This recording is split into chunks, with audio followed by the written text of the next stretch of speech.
மற்ற அனைவருக்கும் எனது வாழ்த்துக்களை கூறி இதோ எனது கவிதை.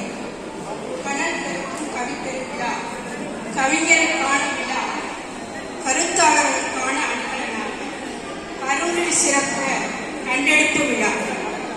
தமிழுக்கு சிறப்பு, தமிழ் அறிஞர்களுக்கு பெருமை, தரணி போற்றும் தமிழ் விழா. அறிஞர்கள், ஆசிரியர்கள், முனைவர்கள், பேராசிரியர்கள் முன்னெடுத்து செல்லும் முற்போக்கு விழா.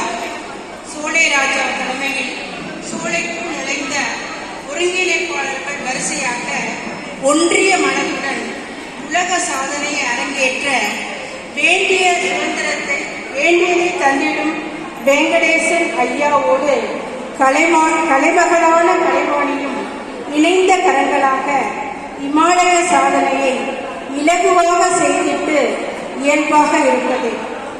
சாய்ந்த தராசு கவிதைகள் சாயம் போகாமல் சான்றாக விளங்குமே, சாயாமல் நிற்குமே.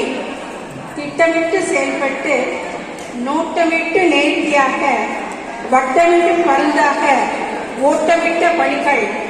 ஒற்றுமையே வலிமை, கற்றுணர்ந்தவர்கள் கூடினால் பற்றலாம் வெற்றியே.